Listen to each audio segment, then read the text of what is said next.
Amados, eu quero ler a palavra de Deus, assim, depois que eu ler a palavra, nós vamos ouvir ainda o dueto. E eu quero ler lá em Romanos, no capítulo 1, versos de 13 a 17. Romanos, capítulo 1, versos de 13 a 17. E... amém, irmãos? Misericórdia. Amém, né? Tá fácil agora, né? Essa projeção facilita a vida de muitos. Tem pessoas que não trazem nem a Bíblia, né, irmãos? Olha, que perigo, hein? Romanos 1, de 13 a 17, e eu vou ler aqui que diz assim a palavra de Deus. Na tradução da NVI, eu uso muito a NVI. Diz assim: quero que vocês saibam, irmãos, que muitas vezes planejei visitá-los, mas fui impedido de fazê-lo até agora. Meu propósito é colher algum fruto entre vocês, assim como tenho colhido entre os demais gentios. Sou devedor tanto a gregos como a bárbaros, tanto a sábios como a ignorantes. Por isso estou disposto a pregar o evangelho também a vocês que estão em Roma. Não me envergonhe do evangelho, porque é o poder de Deus para a salvação de todo aquele que crê, primeiro do judeu, depois do grego. Porque no evangelho é revelada a justiça de Deus, uma justiça que do princípio ao fim é pela fé. Como está escrito, o justo viverá pela fé. Amém. Amém, irmãos. Que assim seja, né? Que perto do nosso Salvador a gente ande sempre, sempre e sempre. Os irmãos perceberam que o irmão Gelto não afinou a voz, irmãos, eles não estavam aqui, viu? Na verdade, eu peço que os irmãos estejam orando pelo irmão Gelto, né? Que ele tem tido algumas dificuldades em relação à sua saúde, viu, irmãos? A gente tem alguns irmãos da igreja que precisam realmente que a gente intensifique mais as nossas orações em favor desses por conta de saúde. Então, vamos orar, vamos interceder pelos nossos irmãos. Amados, nós lemos um texto no livro de Romanos, no capítulo 1, que fala sobre as boas novas do Evangelho. Esse Evangelho, o qual é o poder de Deus para a salvação de todo aquele que crê. Vivemos um mundo em que notícias ruins se propagam com muita facilidade, com muita rapidez. O mundo está, vou usar uma expressão aqui, empapuçado, né, de más notícias. É incrível, mas é a realidade. Eu, hoje pela manhã cedo, levantei. Geralmente quando eu levanto assim cedo, além de fazer minha leitura, eu também já gosto de ver o jornal, para ver as notícias como estão. E esse 1º de janeiro, o primeiro dia do ano, né? E a gente percebe que continua tudo a mesma coisa em toda parte. Eu acho incrível, né? Não muda nada.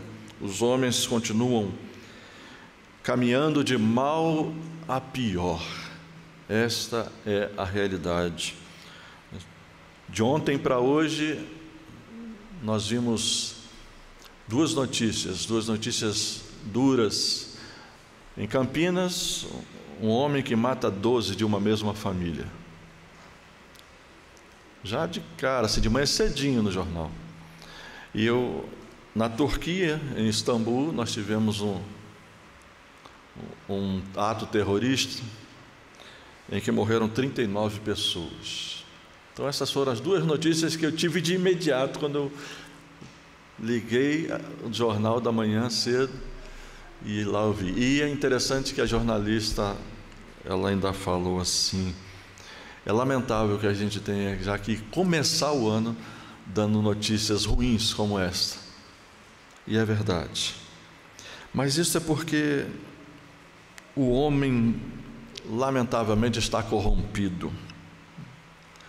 O homem está muito longe de Deus, caminha distante do Senhor.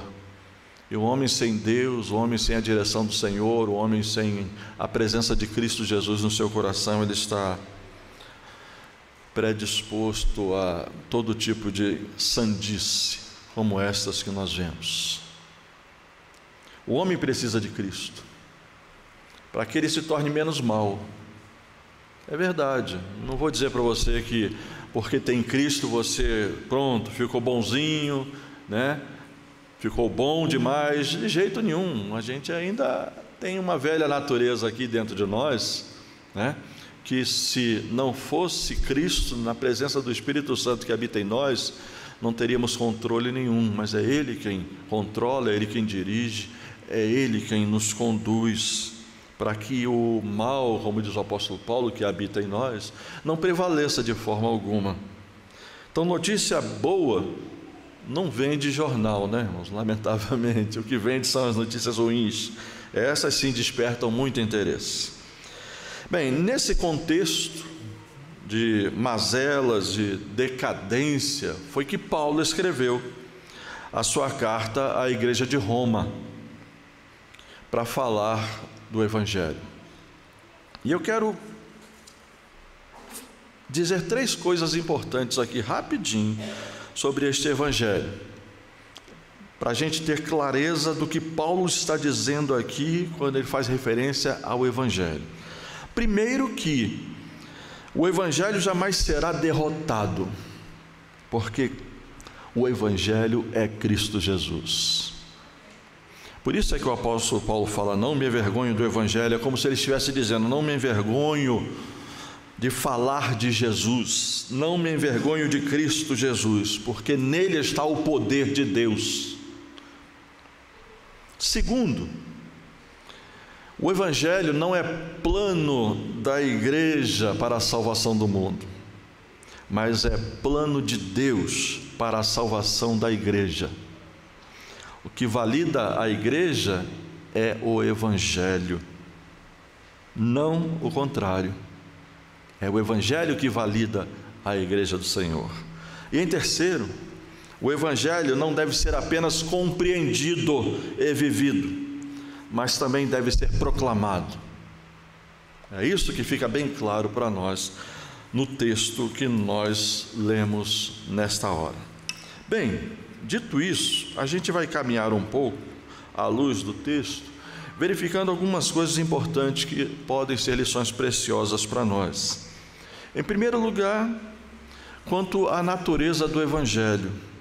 O Evangelho, ele trata das boas novas de salvação num mundo totalmente imerso na mais completa perdição. O mundo que aí está, como nos diz a palavra, jaz no maligno. Por isso, a importância do Evangelho. O homem está morto em seus delitos e pecados, é escravo da carne, do mundo e do diabo. O homem, ele é filho da ira e caminha para a perdição eterna. Esta é a realidade da vida do ser humano. Sem qualquer mérito existente neste homem, sem nenhum mérito, Deus o amou. Isso é que é extraordinário, né? Mesmo com todos os seus pecados, com todos os seus defeitos, Deus o amou, sem qualquer mérito algum por parte do homem. Mesmo sendo inimigo de Deus, o próprio Deus caminhou em direção ao homem para reconciliá-lo consigo mesmo através de Cristo Jesus. Então, se você está em Cristo, se você hoje é nova criatura, você o é porque o próprio Deus foi em sua direção, através de Cristo Jesus, para dar a você esse privilégio da salvação eterna. O Evangelho, portanto, é Deus buscando o perdido, é Deus abrindo para o pecador um novo e vivo caminho para o céu. O Evangelho é a expressão da graça de Deus, manifesta através de Cristo Jesus aos pecadores perdidos. Esta é a natureza do Evangelho. O que seria de nós se não fosse o Evangelho? O que seria de nós se um dia nós não tivéssemos ouvido e se não tivéssemos cedido ao apelo do Espírito Santo de Deus aos nossos corações, para que nós entendêssemos a realidade do pecado na nossa própria vida e assim aceitássemos a Jesus como Senhor e Salvador de nossas vidas? Por isso, Graças ao Senhor pelo Evangelho que chegou a cada um de nós. Uma segunda coisa que vou destacar aqui é quais atitudes que nós devemos ter em relação ao Evangelho. O apóstolo Paulo aqui assumiu 3 atitudes importantes em relação ao Evangelho. No verso 14, ele diz assim: eu sou devedor. Que coisa extraordinária é essa admissão do apóstolo Paulo. Há muitas pessoas que acham o contrário, que acham que Deus é que lhe deve alguma coisa. Há muitos crentes por aí que vivem exigindo ou fazendo exigências de Deus, como se Deus estivesse sujeito a qualquer um, a qualquer pessoa. E o apóstolo Paulo, ele coloca de uma forma muito clara que eu sou devedor. E quando ele faz isso é porque ele entende a sua condição diante de Deus, como pecador que era, como nós o somos. Nós somos pecadores, Deus não nos deve nada, nós é que somos devedores, e por mais que façamos para o Senhor, ainda continuaremos devendo, porque o que merecíamos para que o Senhor movesse o seu Filho lá de cima aqui embaixo, para morrer por cada um de nós? De forma alguma. Somos também devedores, como o apóstolo Paulo. Devemos muito ao nosso Senhor, devemos muito naquilo que temos para realizar em prol do reino e da obra do Senhor. Como temos que fazer? Não podemos ficar acomodados, temos que nos colocar na condição de servos, servir e realizar a obra daquele que nos chamou das trevas para a sua maravilhosa luz, porque nós somos devedores ao Senhor. A segunda coisa que o apóstolo Paulo mostra aí de atitude que ele toma, está no verso 15, e ele diz: e eu estou pronto a anunciá-lo. Ou seja, eu sou devedor. Paulo reconhece que está em dívida com Deus, e a atitude que ele toma é de assumir a responsabilidade de anunciar aquela fé que ele abraçou, é de anunciar a fé que o resgatou do pecado, da perdição eterna, para a vida eterna com Deus. Então ele assume a responsabilidade e diz: estou pronto, estou disposto para pregar o Evangelho. Isso nos faz refletir sobre a nossa própria condição, porque sendo devedores ao Senhor, o que estamos fazendo de fato em relação à graça que nós recebemos, a graça que foi derramada sobre nós, esse Evangelho que transformou as nossas vidas, esse Evangelho que trouxe para nós a realidade de um novo modo de vida. O que é que nós estamos fazendo disto? Será que nós estamos também prontos para anunciá-lo? Será que nós estamos anunciando o Evangelho com alegria, com prazer, com satisfação, com contentamento por aquilo que o Senhor fez por nós?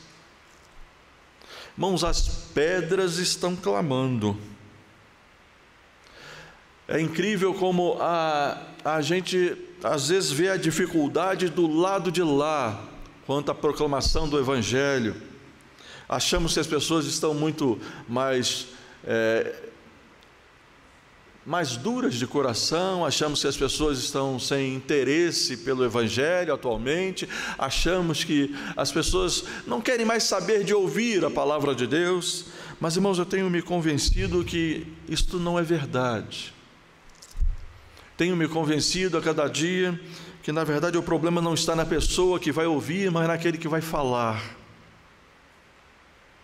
Tenho chegado a esta conclusão.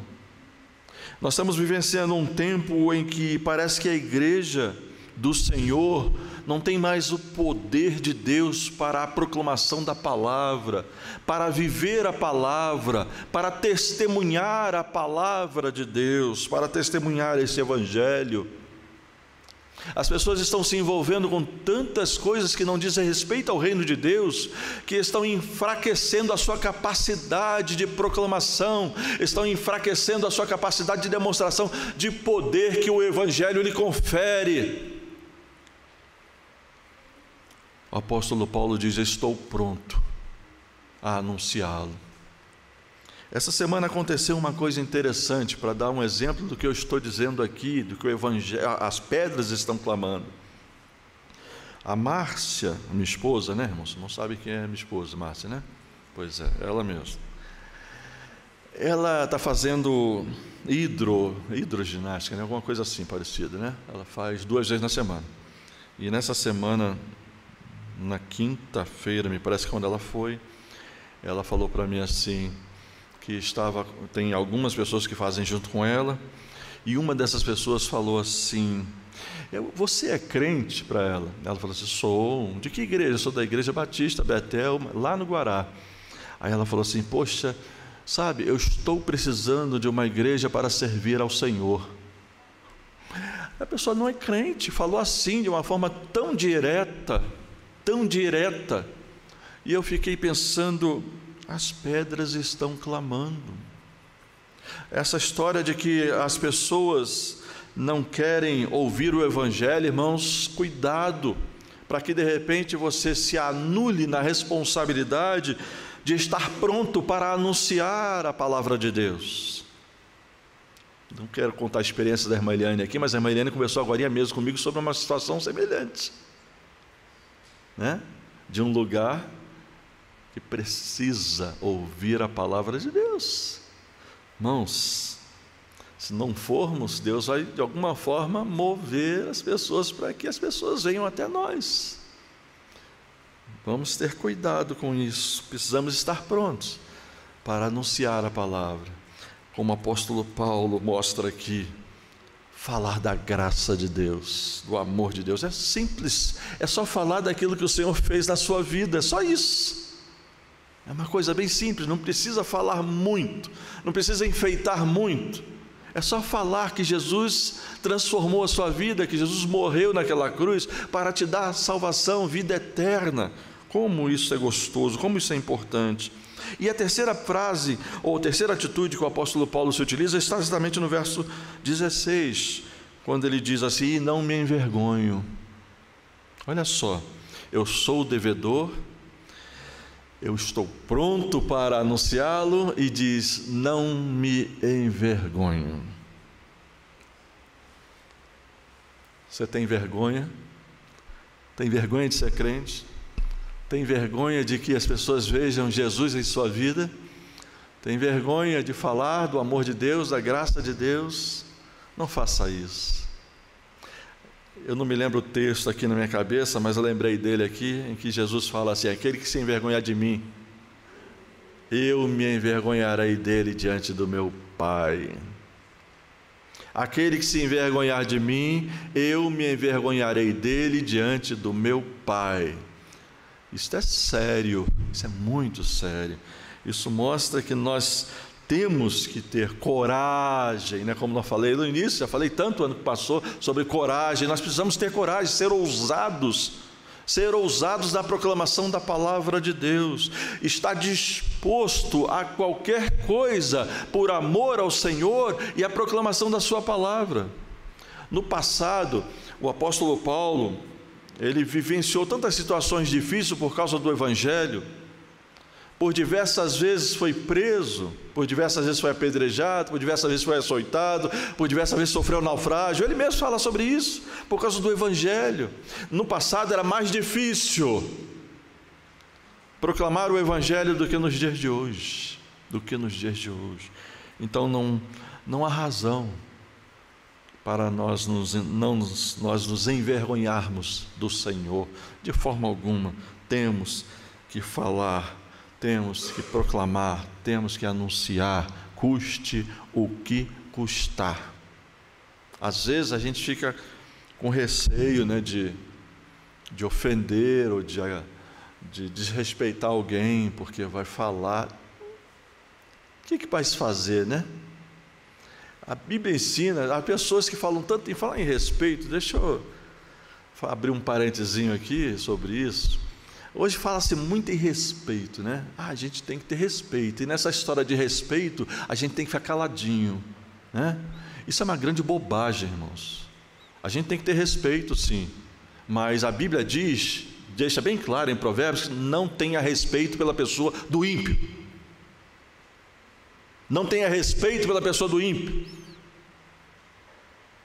Respeitar é uma coisa, mas o respeito que faz com que você aceite de forma inerte o pecado que as pessoas estão cometendo à sua volta é um absurdo, de forma alguma. A gente tem sim a responsabilidade de falar com amor, claro, né? A gente não vai agredir ninguém, ofender ninguém, de forma alguma, mas com amor, com carinho, com cuidado. Temos que falar sim e mostrar a mensagem de salvação, apresentar a graça de Deus e mostrar que o Senhor tem algo a oferecer, que o Senhor tem algo a oferecer. E isto que Ele tem para oferecer é vida verdadeira, é vida real, é vida abundante. Então, temos sim que falar. Respeito tem que ter limite. Não vamos nos anular em função do respeito. Por isso é que falei aquela hora assim,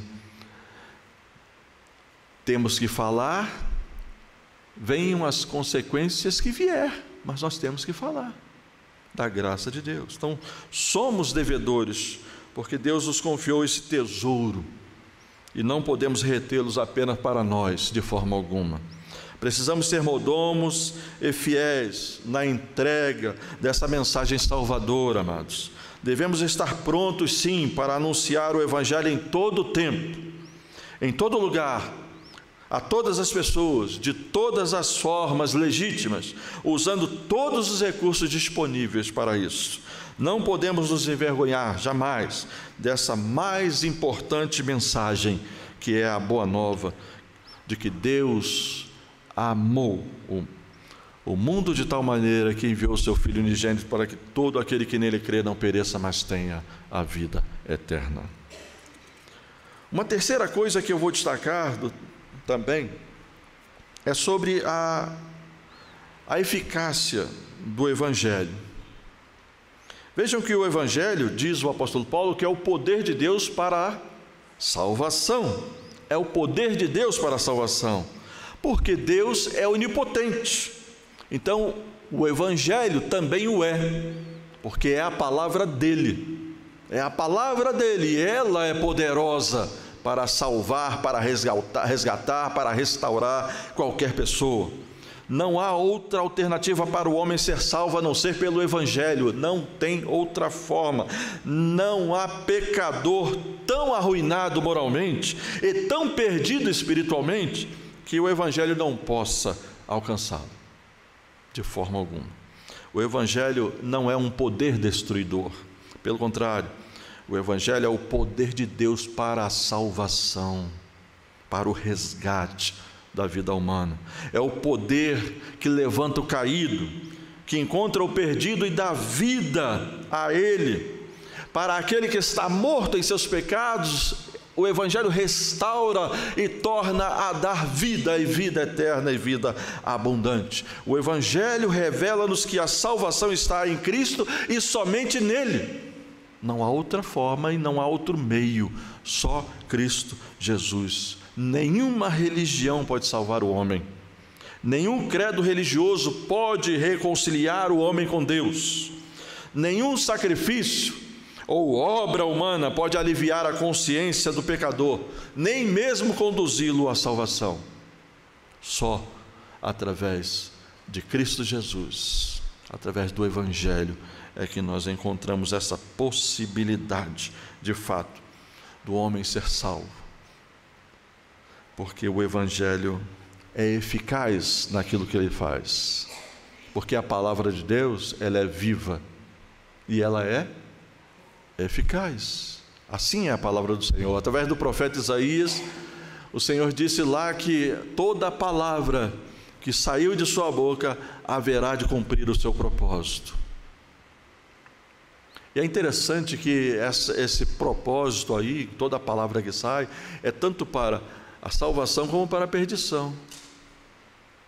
Porque aquele que ouve a mensagem, se põe na condição de recebê-la, aceitá-la e crer, salvo.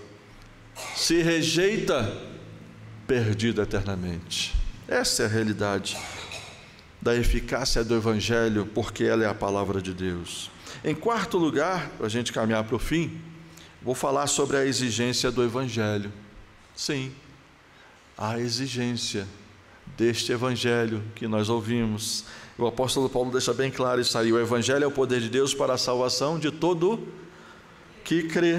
Então o Evangelho de Cristo, no caso aqui, ele oferece a salvação de todos sem acepção, mas não a todos sem exceção.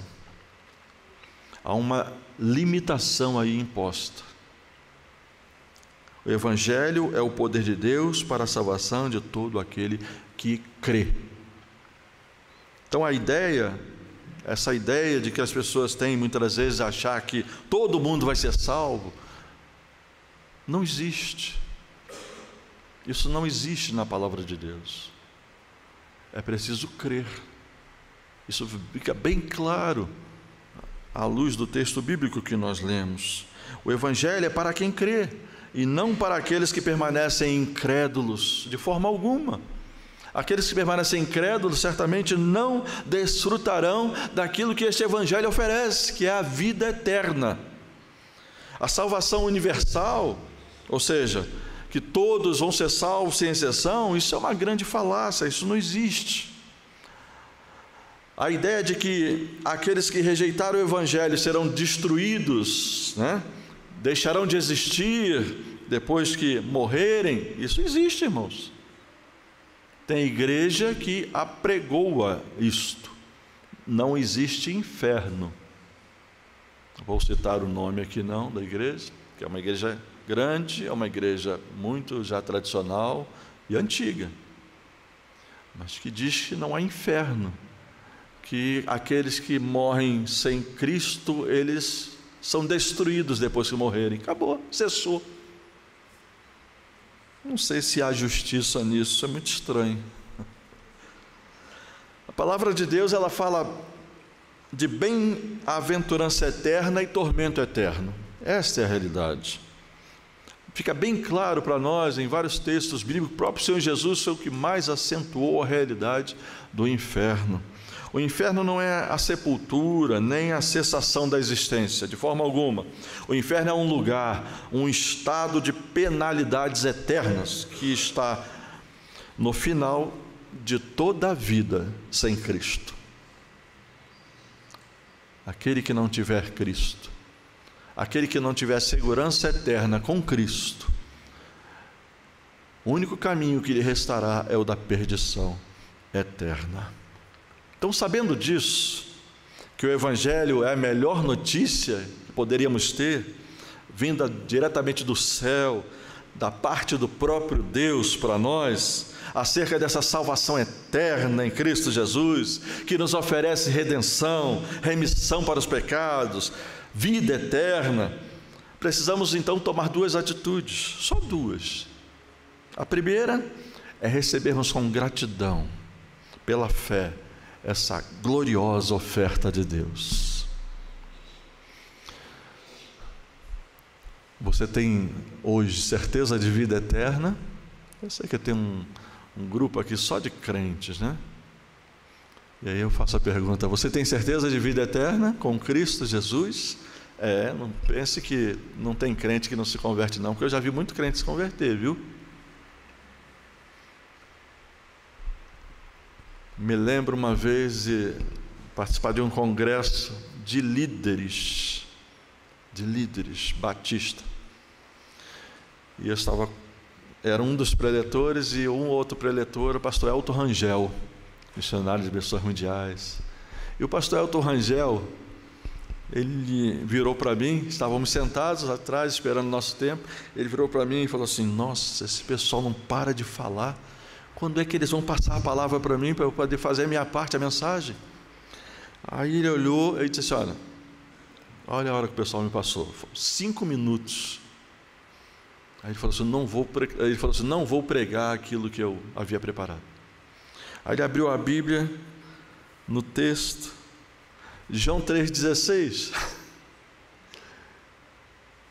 e 5 minutos foi o suficiente para ele falar àqueles líderes todos, tinha uns 300 líderes, falar da graça de Deus, e se sentiu desafiado a fazer apelo para que líderes que estivessem ali e que de fato não tivessem a Jesus, que naquele momento aceitassem a Jesus como Senhor e Salvador. Irmãos, muitas conversões houveram. Líderes que vieram de várias partes, foi em Goiás isso, várias partes da cidade de Goiás, líderes batistas que estavam ali, se converteram. Na verdade, não tinham certeza de salvação eterna. Por isso é que de vez em quando eu pergunto: você tem certeza de vida eterna? Você tem certeza de que Cristo Jesus é o teu Senhor e o teu Salvador? Você tem certeza que se você morrer hoje, você vai direto para a eternidade com Deus?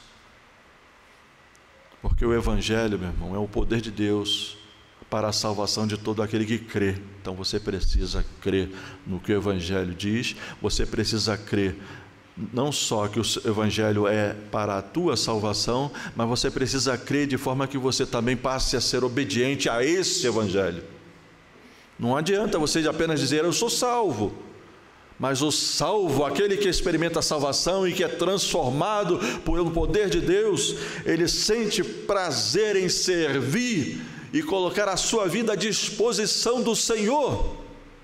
Se você não tem esse prazer, se você não gosta de servir, se você não gosta de fazer algo que seja útil para o reino e para a obra, questione-se diante de Deus, questione-se diante do Senhor, porque é impossível, como nós falamos lá na primeira atitude do apóstolo Paulo: sou devedor. Não dá para ficar indiferente. Se experimentamos a salvação, não dá para ficar indiferente. O desejo nosso é tão somente de servir e servir ao nosso Senhor. E segunda coisa, para fechar, precisamos nos comprometer a proclamar esta mensagem com senso de urgência, na dependência do Espírito Santo de Deus. Dependa do Espírito Santo de Deus. Fale e não te cales, pelo Espírito do Senhor, porque o Espírito de Deus vai te dar capacidade para que as suas palavras, as palavras que saírem dos seus lábios, as palavras que estão aqui na palavra de Deus, chegue ao coração daquele que a ouvir e o convença. O próprio Espírito Santo de Deus é que vai fazer isso, não é você. Você não tem que se preocupar em tentar convencer ninguém, nem bater boca e discutir com ninguém, de forma alguma. Não precisamos disso. Nós só precisamos falar do que a palavra de Deus diz, mostrar o amor de Deus, a graça de Deus, mostrar a importância da pessoa entender que é pecadora e de que ela precisa de Jesus para a salvação eterna. Só e deixe que o Espírito Santo de Deus faça a obra na vida daquela pessoa. E isso requer urgência, sim. Jesus deixou isso bem claro para nós, né? Convém que eu faça a obra daquele que me enviou enquanto é dia, porque a noite vem, e vem mesmo, e nós não sabemos até quando estaremos aqui nesta vida. Podemos morrer amanhã, depois da manhã, daqui a um mês, daqui a 2 meses, mas o que importa é que a gente faça a obra daquele que nos chamou para esta maravilhosa luz. Importa que a gente proclame e fale desta graça, deste Evangelho, que é o poder de Deus para a salvação de todo aquele que crê. E há muita gente à sua volta que precisa crer. Há muita gente à sua volta que precisa crer. Então fale, anuncie esta salvação. Que Deus nos abençoe, irmãos, e que sejamos como o apóstolo Paulo, né? Que a gente esteja com a nossa vida sempre à disposição, entendendo que nós somos de fato devedores, e como devedores temos que proclamar e falar da graça de Deus. Amém, irmãos. Vamos orar. Deus bendito, nós te damos graças mais uma vez por esta noite, por esses momentos, Senhor, de culto que prestamos a Ti. Obrigado, Pai, pela oportunidade de podermos Te louvar, pelos hinos cantados, ó Deus, ao longo deste culto, em que podemos expressar, ó Deus, a nossa alegria através da adoração, Senhor. Obrigado, Pai, pela Tua palavra. Obrigado, Senhor, por este Evangelho que um dia nos alcançou e que transformou o nosso viver, nos dando a vida eterna, Pai. Muito obrigado pelo Teu amor, pela forma como o Senhor providenciou os meios necessários para que hoje nós estivéssemos aqui com alegria, na certeza de Cristo Jesus como Senhor e Salvador de nossas vidas, Pai. Obrigado, Deus, pela vida da Tua igreja que aqui está. E Te agradecemos, ó Deus, por mais este ano que o Senhor nos concede para viver. Que este ano, Senhor, seja um ano em que de fato estejamos dispostos a proclamar a Tua palavra, Senhor, e que possamos ver esses bancos que aqui estão, repletos, ó Deus, de vidas resgatadas e salvas pela Tua palavra, Senhor. Nos dê direção, Senhor, nos dê sabedoria, para que a gente não só viva o que a Tua palavra diz, mas para que a gente também anuncie àquele que está à nossa volta, Senhor. Nos ajude, nos capacite, Senhor, a cada instante, para que o Teu amor e a Tua graça se revele através de cada um de nós, Senhor. Perdoa-nos, ó Deus, de nossos pecados, nas falhas que geralmente cometemos diante do Senhor, e que o Teu Santo Espírito nos revista de tal maneira que as nossas falhas e os nossos erros sejam cobertos totalmente pela Tua graça, Senhor, para que seja manifesta de forma clara através do nosso modo de viver. Abençoa, Senhor, o nosso retorno para os lares. Que o Senhor nos conduza em paz, ó Deus, para as nossas casas. É a oração, Senhor, que nós fazemos, no nome de Jesus. Amém, Senhor. Bom, estamos chegando ao final do nosso culto. Eu agradeço mais uma vez os nossos visitantes. Obrigado pela presença. Deus os abençoe.